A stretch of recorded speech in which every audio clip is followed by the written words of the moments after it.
Okay, so welcome everyone. Thanks for joining our What's New in Addiction and Social Work talk this afternoon. My name is Cody Callan. I'm the director of the Addiction and Social Work Fellowship Program at the BC Centre on Substance Use. And it's my pleasure today to have the opportunity to introduce Kelsey for her presentation. But just before I provide that introduction, I want to let you know that there will be time for questions at the end of today's presentation, and you can just type those into the chat box in the GoToWebinar, and we'll keep an eye out for those. You can type them at any point during the presentation, so when something comes to your mind, get it down, and then we'll go through those, or as many of them as we can, at the end of today's talk. And so with that, I would like to introduce Kelsey Antifaeff. She's a registered social worker and addiction social work fellow with the BC Centre on Substance Use. She's also a clinical social worker at Vancouver General Hospital. Kelsey has an interest in comprehensive assessments and treatment plans for individuals living with concurrent mental illness and substance use disorders.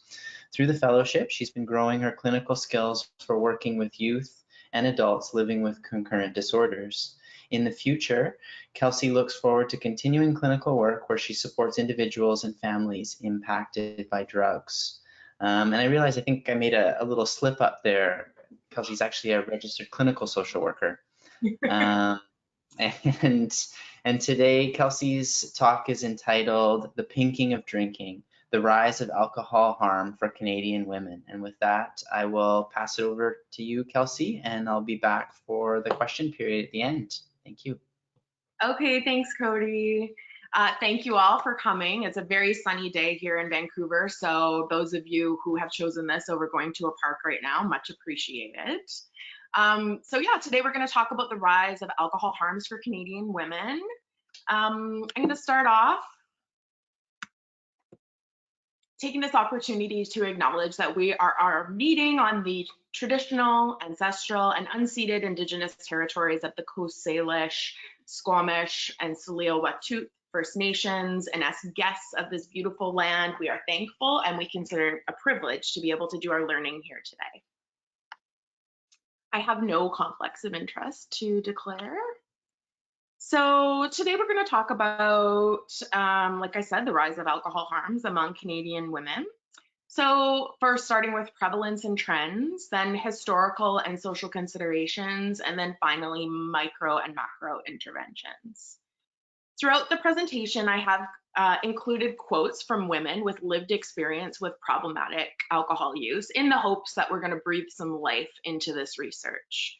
So these quotes are from a few qualitative studies that exist on the topic and books that have been published in this area. There is a limited amount of qualitative research that has been done in this area, and women are too often the research subjects, but their individual experiences are rarely captured. So I think it's important as we explore this topic that we remain curious about the first person experience in addition to the data and the research. And I also wanted to clarify that the research and this presentation, sex and gender are discussed in a binary fashion. So the research discussed comes from a biomedical model and doesn't yet recognize the nuances of gender identity. So this is certainly a limitation of the discussion that I wanted to acknowledge at the outset, and future areas of research really need to look at gender fluid, non-binary, trans, and intersex folk into the discussion. So we're going to start where I started with my passion on this topic, which was this news article. We're ignoring Canada's alcohol problem, Chief Public Health Officer warns. Recent numbers show alcohol abuse among women is on the rise. And below that picture is the jarring statistic. Between 2011 and 2017, the alcohol attributed death rate for women increased by 26%, compared with roughly 5% increase over the same period for men. So this is from the Canadian Institute for Health Information. And these are the alcohol-related diseases that these women are dying from. There's no socio-demographic information, there's no age, it's not broken down by the actual disease code, and certainly this is an area rich for future research. But I really wanted to take this statistic as a starting point and as a call to action to really better understand what's going on with Canadian women's relationship with alcohol. So we're going to head into a review about what do we know about Canadian women and alcohol already. We know that women in the Americas are leading globally in terms of rates of alcohol use disorder.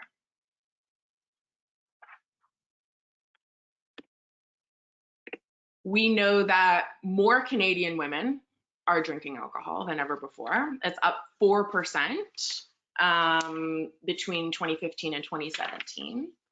We know that more Canadian women are binge drinking, 4 drinks or more. That's up 12% from 2004 to 2013.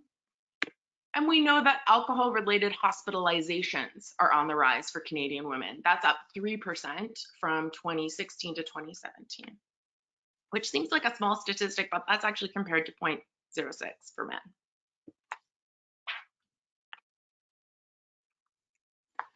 And of course, I think we need to take a moment to talk about the COVID context. Generally speaking, we know that within the context of this pandemic, we are seeing the normalization of alcohol being used as a coping mechanism. I've seen this meme circulating a lot. It's called quarantine coffee. It's just like normal coffee, but has a margarita and no coffee. And there is evidence that alcohol sales have spiked. This is from the CBC. They examined data on alcohol sales from the provincial liquor agencies. This is for March of 2020. And I would guess that probably April would be even higher, given that most of us were in social isolation for April. It's comparable to Christmas season. Saskatchewan is up 22%, Newfoundland Labrador up 70% revenue. And BC, we know that the purchasing of spirits is up and cask wine. So buying alcohol in bigger bulk.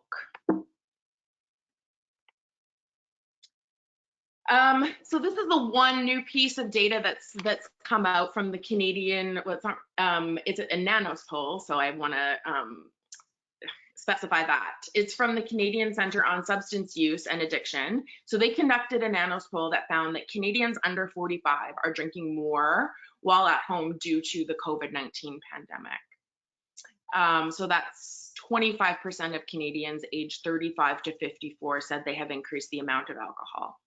The only piece that they had about gender here, they did ask the participants to name the reason why their drinking had increased. And women were more likely to cite stress, 57%, as a result of men who only cited stress, 32%. And men were more likely to cite boredom versus 44% of women. So women using alcohol to mitigate stress during the pandemic is something that I want us to hold in our minds as we move through the rest of the presentation, and we're going to come back to this point later on. So what is the recommended amount of alcohol for women? Here we've got the Canadian low-risk drinking guidelines, which are evidence-based guidelines. They were introduced in 2011, and they were developed by an expert working group. And they suggest no more, sorry, I should say that was the Canadian Centre on Substance Use and Addiction. They suggest that no more than 2 drinks a day on most days for women, 3 on a special occasion, with no more than 10 drinks a week. For men, it's no more than 3 drinks a day, 4 on a special occasion, and 15 for a week. So how are Canadian women doing on these guidelines? So that the no more than 10 drinks for women is exceeded by 19%, according to a 2017 survey. And no more than 3 drinks on any single occasion, that's exceeded by 13% of Canadian women. This is from the Canadian Community Health Survey 2016. This looks at heavy drinking by age group and sex. So heavy drinking in this study refers to males who report having 5 or more drinks and women who report having 4 or more drinks on one occasion, at least once a month in the past year. So the highest proportion of heavy drinking for both sexes is ages 18 to 34. So in this group, we've got 34% of the males and 23% of males are heavy drinkers. But to me, what I find most interesting is this category here. This is the only category, this is the only age group, 12 to 17, where females are outpacing males for heavy drinking.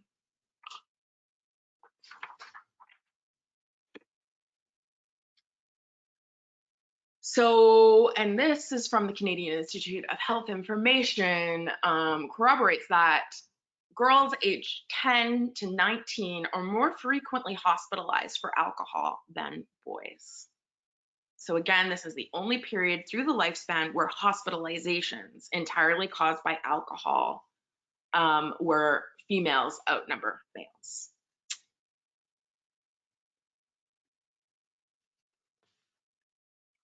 So compared to men, women actually experience disproportionate consequences of alcohol used at similar levels of consumption. So women are more susceptible and progress faster in terms of alcohol-related diseases and harms, including alcohol use disorders. Biological sex differences like body weight, composition, alcohol metabolism, and liver size contribute to women's greater vulnerability to acute alcohol effects and longer-term medical effects, for example, alcohol-related liver disease. The telescope effect is the name given to a phenomenon where women progress more rapidly compared with men from drinking onset to harmful drinking to developing an alcohol use disorder.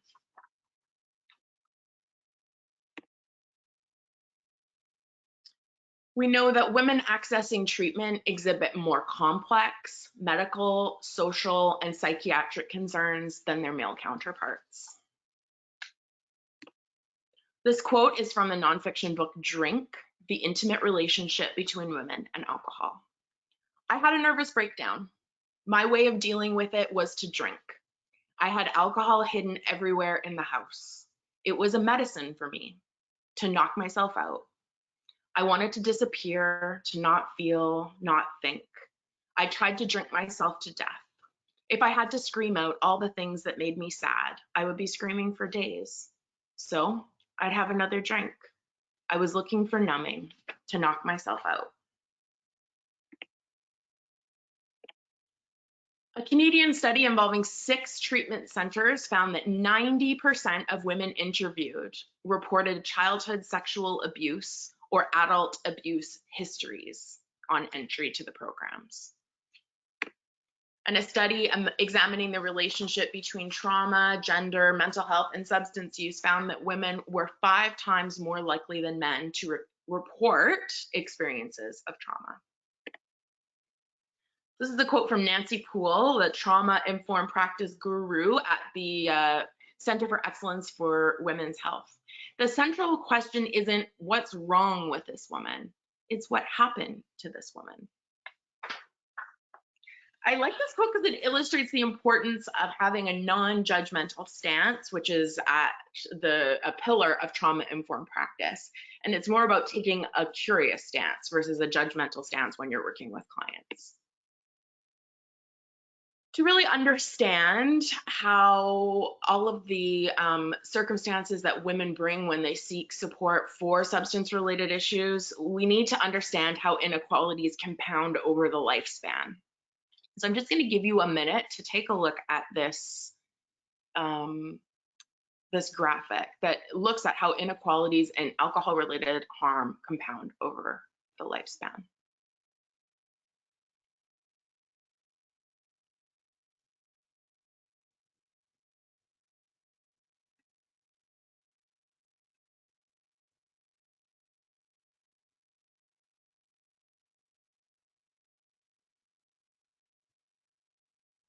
So in childhood, if you're more likely to experience adverse childhood events, then you may be more likely to live in a neighborhood with higher density of alcohol outlets, have a lower level of educational and attainment skills, less social support, less likely to receive help from someone who speaks the same language, and so on and so forth. So I think given women's increase that we're seeing in alcohol use and their vulnerability to alcohol-related consequences, we need to identify the sociocultural factors that influence women's alcohol use patterns and behaviors.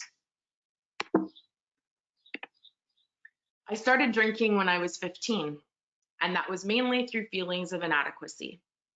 We didn't have enough money for food and clothes, and I think it had an effect on my self-esteem. I was bullied at school and things like that. So as soon as I was old enough to drink, I started, and this was a form of escape. So this quote is from a qualitative study that looks at the connection between women, alcohol, self-concept, and self-esteem. And it really illustrates how low income can be a risk factor for alcohol harms later in life.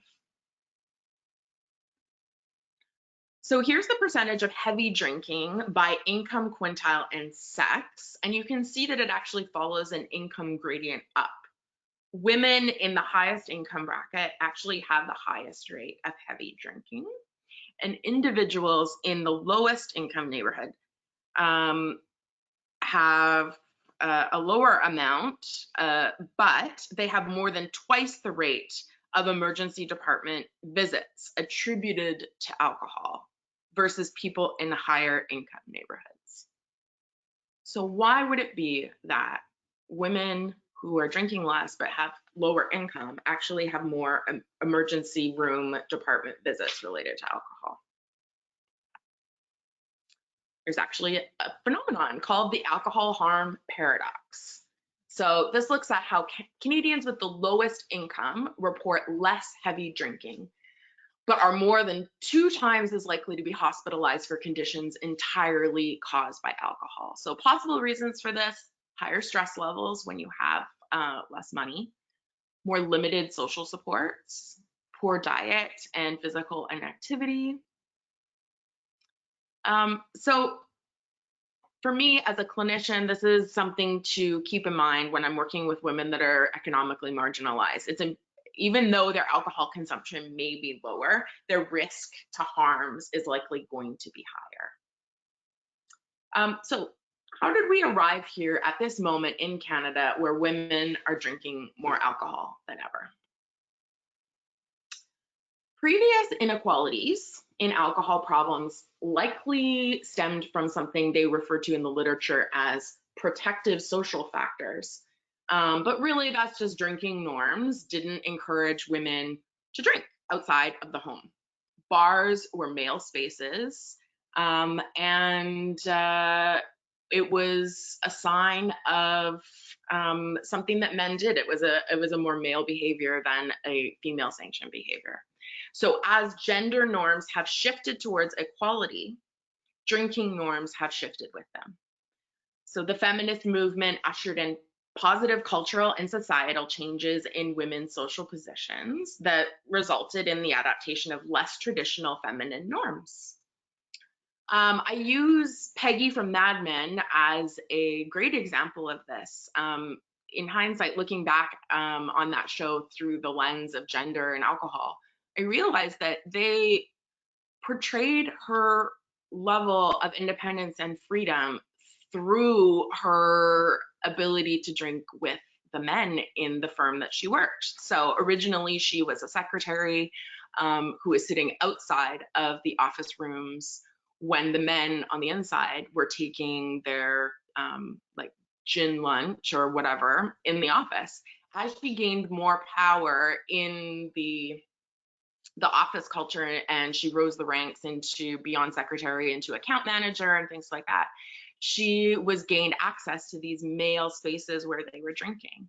And really by the end of the series, she was in a bar, traditionally a male space, with Don, the head of the advertising company, drinking with him. So charting her drinking course throughout the show was actually charting her freedom. So women now occupy multiple social roles that enable them to more freely participate in stereotypical masculine activities.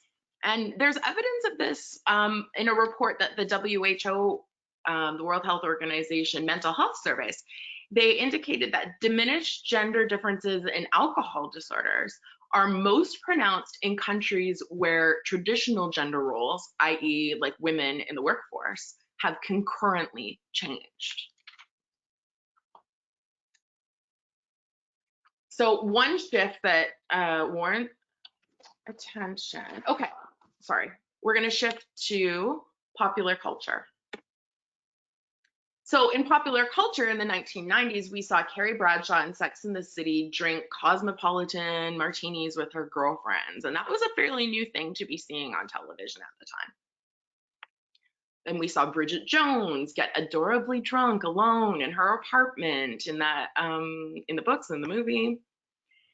And then in the 2000s we saw aggressive marketing campaigns by the alcohol industry to increasingly target alcohol products that cater to women. So girls' night out sangria, skinny girl wine, happy bitch wine. This is a recent advertisement I took a picture of on a bus stop. Perfectly mixed, perfectly pink gin and tonics in a can to go. And then Johnny Walker put out a special edition of Jane Walker whiskey. So alcohol is where tobacco was 40 years ago. It's the same, a massive, powerful industry cynically promoting its product. There is a ruthless recognition by industry that women have more access, freedom, and money than ever before. Products are designed and marketed targeting young women to get drunk as quick as possible. This is from the co-chair of Australia's National Alliance on Alcohol. And we know that exposure of underage girls to alcohol advertising is substantial and it is increasing. The most recent liberation in women's drinking culture is the normalization of alcohol and motherhood. So in the 90s, it was about liberating single women, and the 2000s to be drinking in bars and having like female-dominated drinking together. And now we see it going into the wine mom culture. For those of you who don't know, it's a very popular hashtag called wine mom. This is a Moms Who Need Wine Facebook group, over 700,000 members, acknowledging that you need to survive motherhood with a stockpile of your favorite red. These are some memes on the internet. Currently approving my kids' friends based on which parents I think will drink with me on play dates. The most expensive part of having kids is all the wine you have to drink. I wish my tolerance for children would increase as much as my tolerance for wine. Because kids. And finally, it may take a village to raise a child, but I swear it's going to take a vineyard to homeschool one.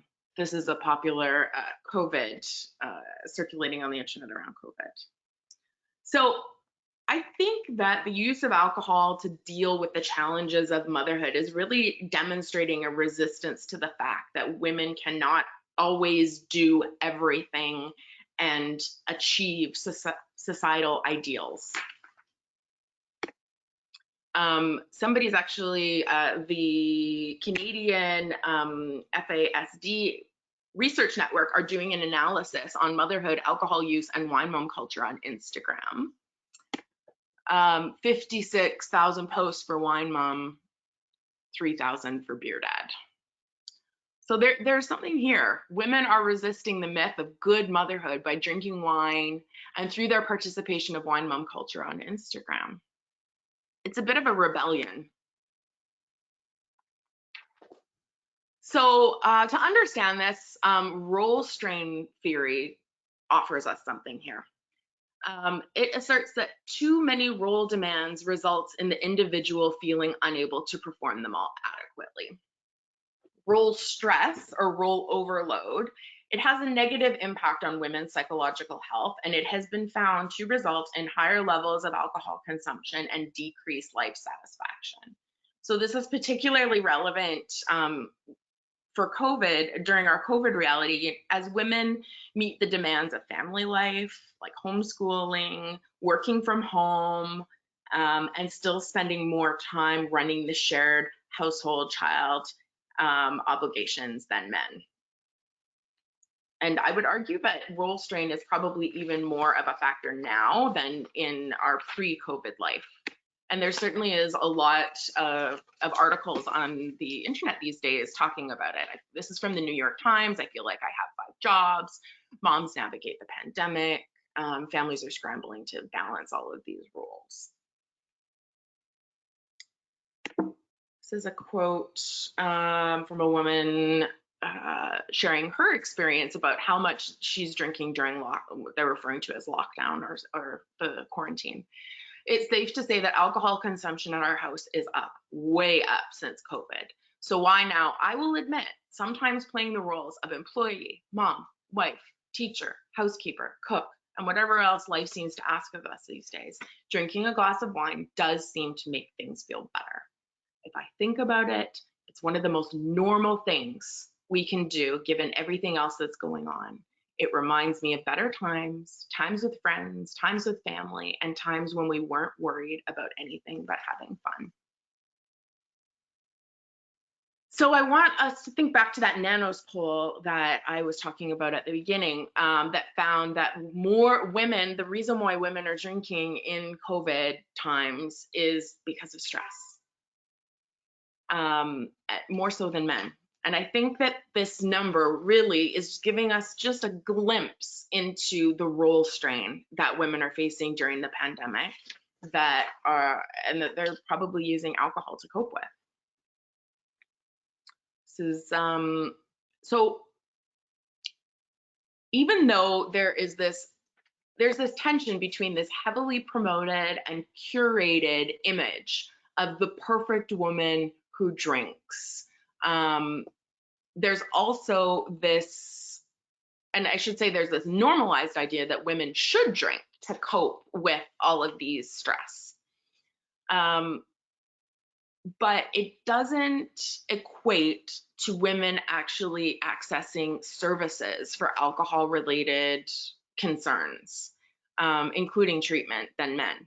And I think there's evidence that the reason for this is because of stigma.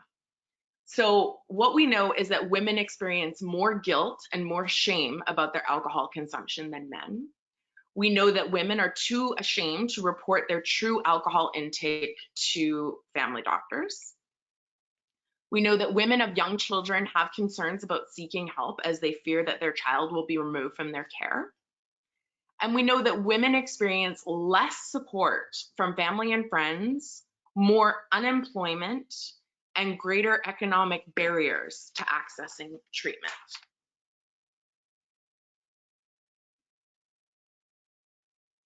I mean, I considered myself insane because that's what the stigma came from outside, you know? My family and society at large were really blaming me, you know? They were saying, you're probably crazy. And so I really started to see myself as an insane person, not capable of stopping drinking. This quote is really getting at that, how women internalize that stigma that they feel about their drinking, which gets in the way of them accessing support and assistance. So how do we best support women's recovery from alcohol use? First, this is an amazing resource that was just released in December of 2019, and it offers healthcare providers consensus guidelines for optimal screening, diagnosis, treatment, and care of individuals drinking above the low risk limits. And there's 13 recommendations in there. I'm gonna just go over a couple that I think would be particularly helpful when we think about working with women. Number one, we need to be reviewing Canada's low risk alcohol drinking guidelines with clients, because I don't think that a lot of people understand that there are these guidelines out there and that they can really guide people to have a more harm reduction approach to consuming alcohol. We also need to be doing annual screenings for use for those who use above the low limits using the SBIRT model, which I'm going to get to. And clients with moderate to severe alcohol use disorder should be offered first-line pharmacotherapy. So this is the type of routine screening that we should really be offering women. And there's certainly, like, research shows that providers are reluctant to have conversations about substance use with women or girls due to fears that they don't want to come across as judging or shaming or jeopardize their provider-client relationships. So to me, that says that providers don't know how to ask these questions in a open, non-judgmental way. And certainly there's this guide here that is very black and white and offers easy guidance for healthcare providers when they're doing these screening. But I think something like a motivational interviewing approach offers us more of a guidance as to how to not seem judgmental and how to really create an open and safe space that women need. So something as simple as asking the client permission, like, I like to ask everybody about their alcohol use. Would it be okay with you if we had a conversation? I'm hoping that you feel comfortable enough to be honest about your alcohol use so that we can come up with a plan that is going to keep you as safe as possible. Something like that really goes a long way when you're working with women that maybe are worried about feeling ashamed in those kind of assessment environments.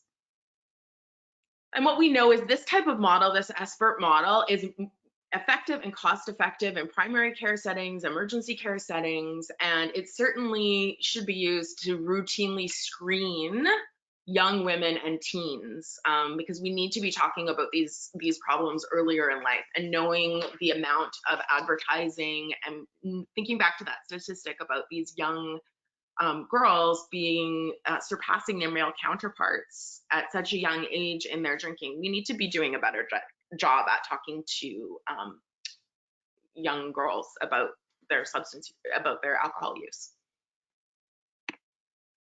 We also know that fewer than 1/3 of patients with alcohol use disorder receive treatment, and only a small percentage, less than 10%, are offered medications to assist in reducing alcohol consumption. So that's another thing that we could be doing way better at, is just providing some education about the different medications that could really help a woman make some changes about the way she drinks.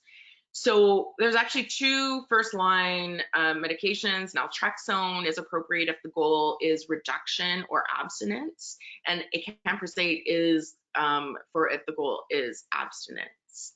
So, and when we use these in conjunctions with psychosocial interventions like the SBIRT and a brief motivational intervention, then we know that we have better outcomes for the patients. And the recommendation is that these medications be prescribed for at least 6 months in order for the client to be seeing benefit. What we also know is that there is a huge research gap when we're looking at gender and treatment. So until the early 1990s, substance use treatment literature was based primarily on male samples or mixed samples of men and women without any look at gender differences. So we're really in the very earliest stage of establishing our base of valid and reliable research when it comes to women and alcohol use treatment. So what does gender sensitive treatment look like? It acknowledges the co-occurrence of psychiatric disorders, so mood, anxiety, and particularly eating disorders.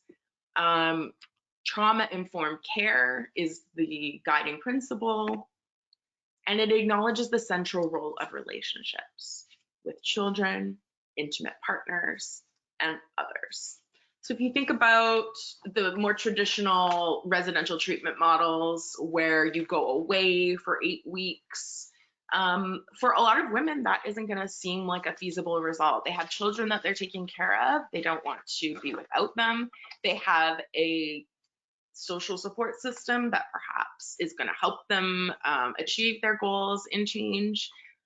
So really that model was based on a male model. Men were more able to leave their homes and their lives, and they knew that they typically had a female partner who was able to keep the home running in their absence. So when we're thinking about what makes sense for women, that model might not make sense. Although I think just even giving women the choice of different types of treatment is probably a good first step. They're just at least being an option to access a different kind of treatment. So what are some local programs that are really worth highlighting? Heartwood, which is an inpatient treatment center at BC Women's Hospital in Vancouver. The STAR Day Treatment Program, that's for women located in South Vancouver, and that's inclusive of trans women as well. So is Heartwood, I should say. They both acknowledge the different needs of women and have I know they have a wonderful Indigenous support worker at Heartwood who works with the women. They also have a family component. The Jean Tweed Center in Toronto is leading the way in developing these different model of care. So Nancy Poole highlights this program. The way we have been delivering care has been re-traumatizing, crippling instead of empowering. It's really about our collective denial about child abuse and violence against women. Trauma-informed care is supportive, creating a safe space, and the Jean Tweed Center, for instance, is years ahead of others in Canada. So they really use that trauma-informed lens there, and it's really what that looks like is it's an approach to service delivery and system design that brings an understanding of trauma to all aspects of service delivery, placing a priority on individual safety, choice, and control. It seeks to not re-traumatize, and it does not necessarily require a disclosure of trauma, but instead focuses on the need for physical and emotional safety. So the Jean Tweed Center, it offers childcare, so parents can attend evening sessions. It offers outreach counselors so that people are being outreached to in the community to assist with parenting and substance use issues, including prenatal care.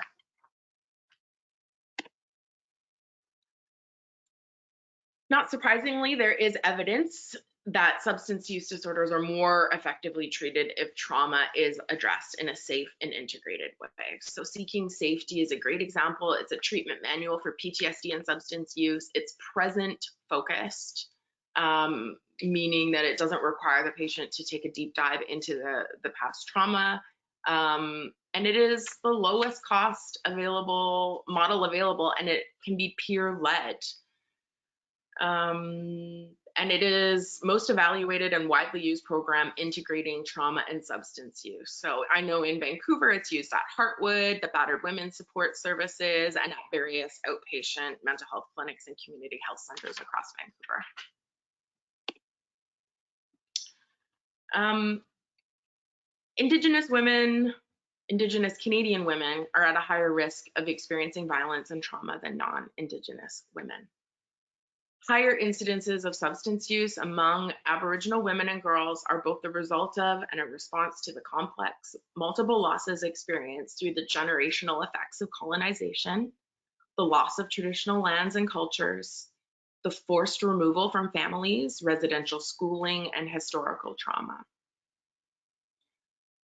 I wanted to highlight this article because I think it does an amazing job at looking at Indigenous women's journey towards recovery.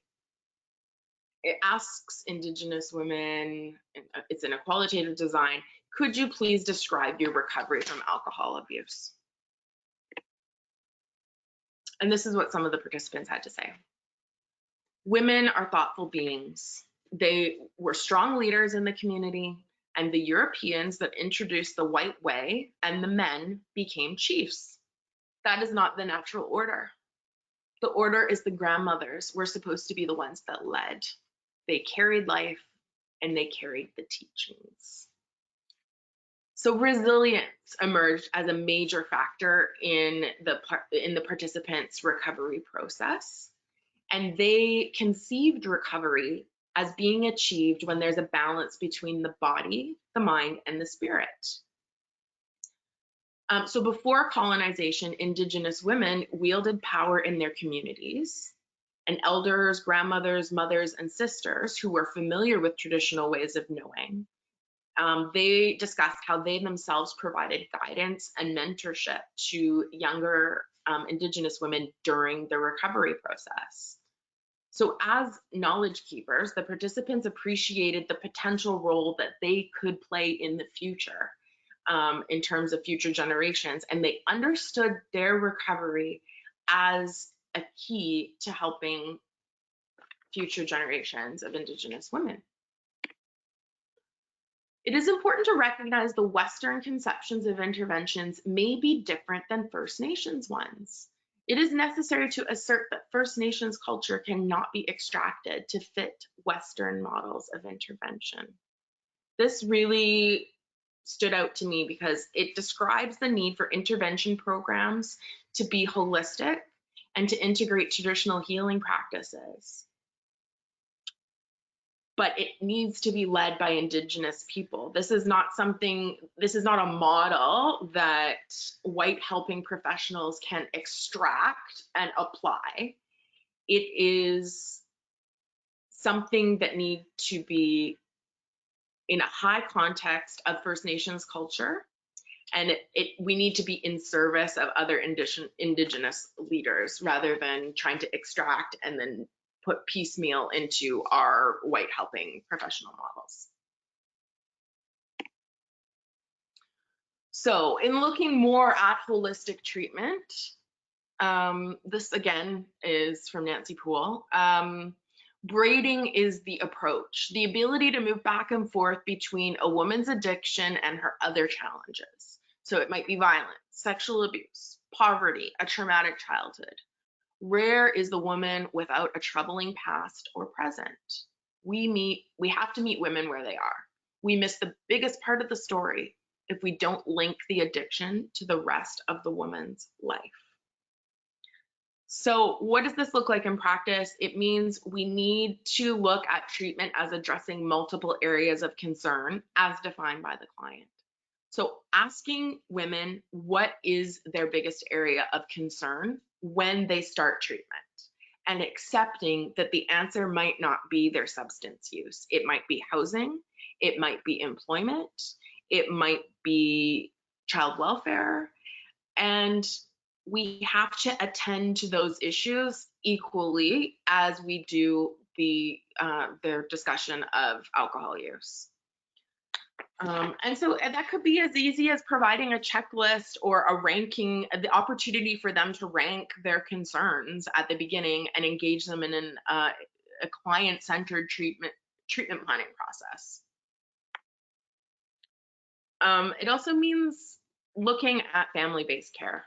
So for women with children, facilities that allow women to participate in residential treatment with their children may also enhance retention compared to those that do not provide these services. And it also affords an opportunity to provide services to the children so that they undergo their own healing process. So that includes childcare, family services, and this actually has been proven to increase access to substance use treatment for women. Women are more likely to pick treatment centers that offer family-based care. A quick look at macro interventions. Here we have Doug Ford, who in 2018 announced the lowering of minimum pricing to $1 for any beer with alcohol volume below 5.6%. And subsequent findings found that setting a minimum price of $1.50 per drink was likely to save 135 lives in Ontario a year and 56 lives in BC a year. So minimum pricing does matter. And I love this cartoon because it isn't just, it's looking at if we're going to kind of subsidize something, it could be school lunches, it could be pharmacare, it could be daycare. Probably alcohol isn't going to be the part that makes society better. Another thing we really need to look at, especially as we think about this next generation of young girls who seem to have a pattern of higher drinking than their male counterparts, is advertising restrictions. We need to look at passing laws that restrict how we depict drinkers, particularly at print advertising, in like fashion magazines that targets younger girls and adolescents. So France actually passed a law enforcing a just the facts approach to advertising. Advertisers are not allowed to use images or of drinkers or depict a drinking atmosphere. They're only allowed to advertise the product itself. So this is just a nice overview. This is from the WHO about what are the things that we can do to reduce harmful use of alcohol. These are macro interventions. Regulate alcohol distribution, restrict bans or ban advertising, increase prices. What is missing from this though when we use a gendered lens is the multiple dimensions of oppression that women experience in a patriarchal society. So unequal amounts of labor, particularly in the pandemic, all those multiple roles that women are trying to juggle. We really need help with that.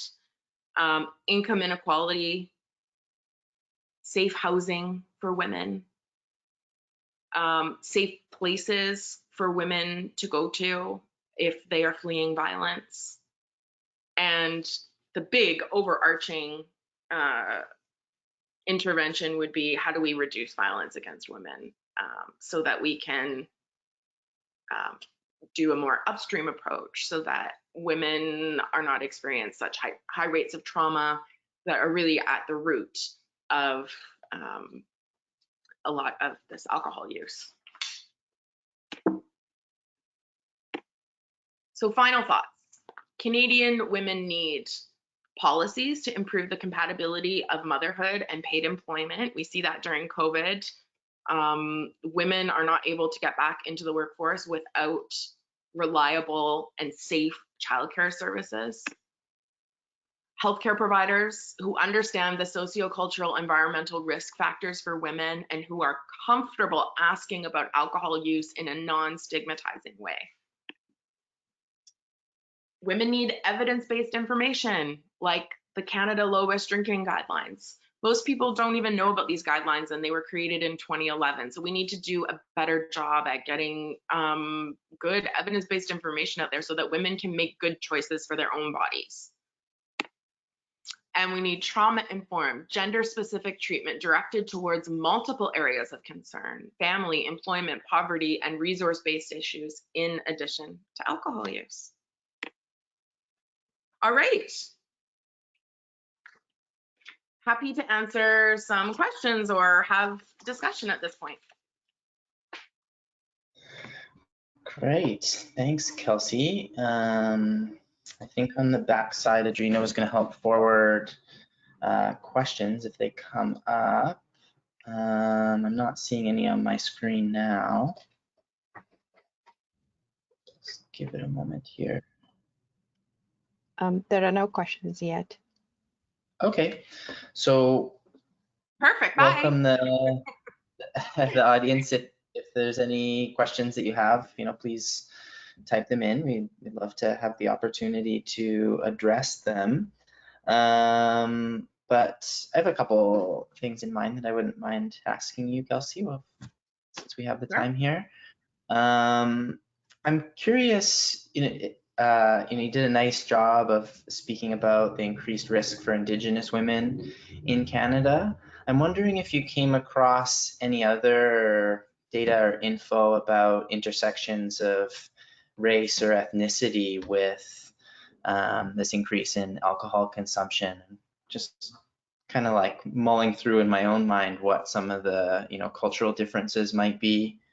I took a quick scroll through the Wine Mum hashtag on Instagram when you mentioned it, and it seems to be majority of Caucasian folks Yeah. posting there when I look through that. Yeah, just wondering if there's anything you came across in that regard.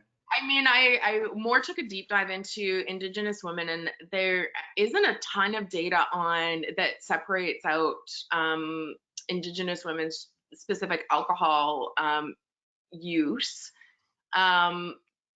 But an interesting and certainly I think there was no other race that that came up because I was looking through the WHO, like even on a global front, like I think like we know that the Americas, like women in the Americas drink the most. And when potentially like Caucasian women actually I think have higher rates of alcohol intake than Indigenous women, if I'm remembering correctly. But again, it's those socio like economic factors that put Indigenous women at more risk of the harms. An interesting cohort that actually had higher, like the most at risk category was gay women in North America. It have the highest rates of drinking globally, like even compared to like gay women in Europe or gay women in Australia or New Zealand. And they don't really know why, but they flagged it as an area that providers should definitely be screening gay women. Like when if they're providing healthcare, they should be trying to talk to them more about alcohol use. And they don't know if it's because the like gay bar scene in North America is such a place where gay women, like that's where their community gathers more, or it just seems to be more socially acceptable perhaps. But it's certainly an area that the WHO was emphasizing that we should be chatting more about screening and talking more in a non-judgmental way to gay women about their alcohol use, and certainly an area for future research. I didn't put it in the presentation because it was such a big finding that I thought it probably warrants its own discussion on its own, but certainly worth highlighting.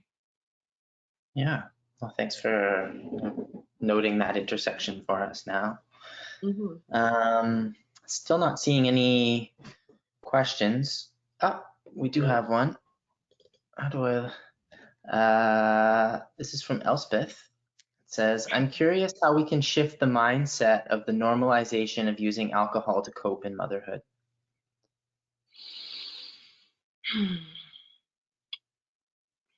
Yeah. I think probably, I mean, that's a really good question. And I think it's fairly new. And so I think there's some liberation that has happened in the last 5 years where moms are feeling more comfortable saying that they don't need to, but they're choosing to use alcohol as a way of coping with the competing demands of trying to be the perfect mom or the perfect working mom or the perfect stay-at-home mom. So I think it really goes down to that image of like that woman juggling a million roles with like who's thinking about a glass of wine. She's thinking that she needs a glass of wine because she needs a release valve from all of these pressures. And so I think if we really want to think about how do we have an open discussion about the increase of like motherhood and drinking, we really need to talk about more the pressures of motherhood in the current climate. And I think COVID is probably a really good opportunity. There's been a lot of discussion like on the CBC radio about that women are the ones that are choosing to stay at home right now, or and who knows whether or not it's an actual choice, but if there is no childcare open, let's say for summer camps, the numbers, women are the ones that are stepping back and taking the summer off to take care of their kids if there's not safe childcare options. And that is being normalized, that women's careers are the first ones that should be taken a break from. And it's usually because there's income inequality in the households. Usually the male partners earn more, so then the woman feels like, well, if he makes more money, then I should take a step back for the summer. So I think all of that is, I think this is a collective sign of women's distress, of this role overload. And I think we also, to your point, Cody, like we need to be asking like women of color what their role overload looks like. And this can't just be a white female experience that we're trying to understand better. We need to be asking and listening to women who have multiple intersections of inequalities and figuring out what it is they need.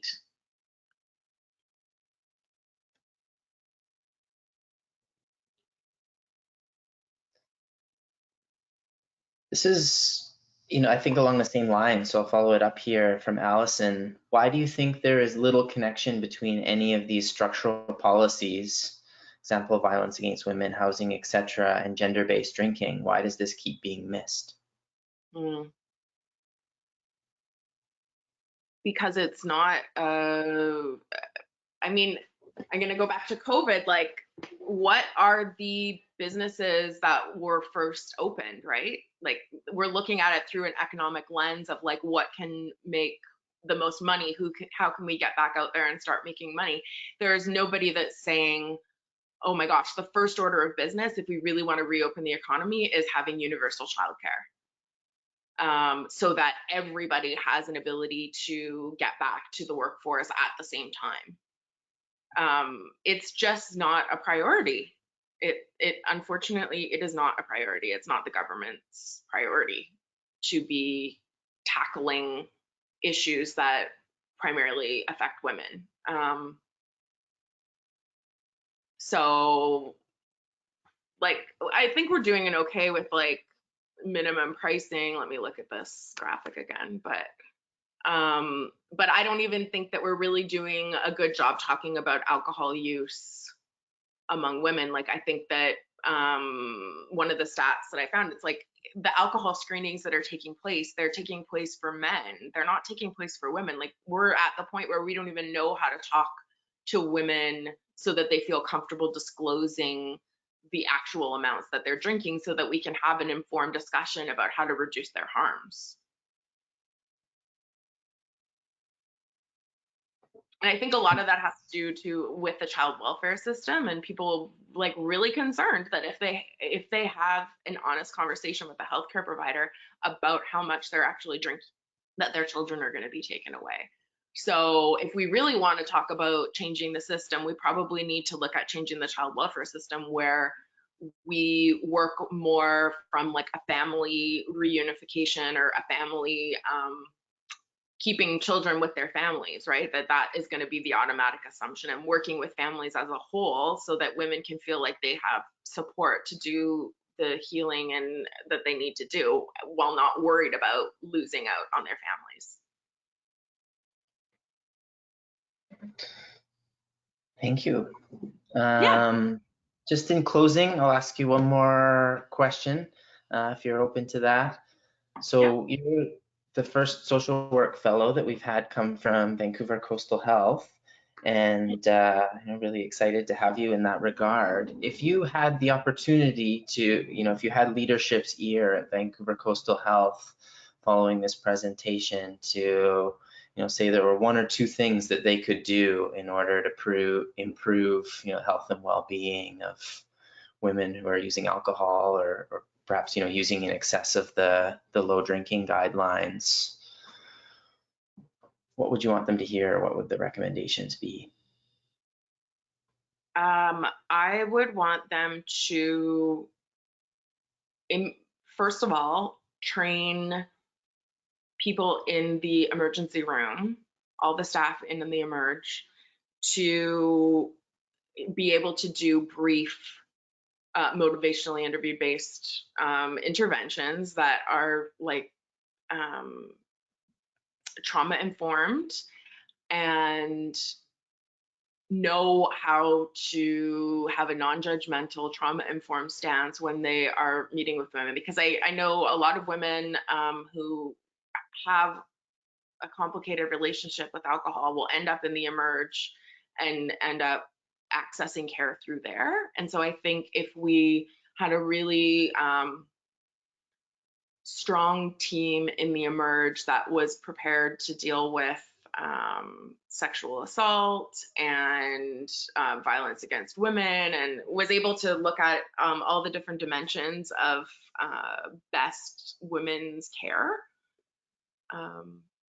which I know they do really well at Women's Health Center. I think we just need to build capacity at like a big generalist hospital like VGH, where we can be talking safely. And we know for providers to feel like confident when a woman comes in, if she has alcohol intoxication or any complicating factors, that we should be able to have an open dialogue with the woman, feel comfortable asking her about her alcohol use, and not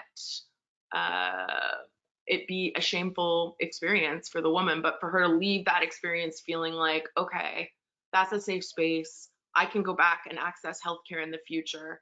That wasn't a traumatizing experience, and I actually have been connected with a helpful resource. Like, I'm in better shape having had that interaction with the healthcare than I was when I walked through the door.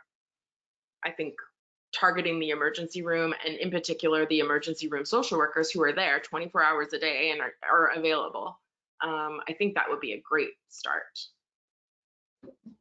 Wonderful. I think that's a good suggestion. Hopefully someone's listening. Yeah. Well, thanks, Kelsey. I think that that was a wonderful presentation. Really appreciate all the time and effort you put into this, and sharing it with us all, as well as your flexibility for providing this in a web-based format. I know it was initially intended to be in person, but you did a wonderful job, and thanks so much. Thanks everybody for coming. Yeah, thank you for everyone who tuned in. Really appreciate you checking out these talks. The next What's New in Addiction Social Work presentation that we'll have is on June 18th. And one of our social work fellows, Ainsley Cook, will be presenting on land-based addiction treatment. So hope you'll be able to join us then. Put it in your calendar, June 18th at noon. Wonderful. Okay, thanks everybody. Have a good day. Yeah. Thanks.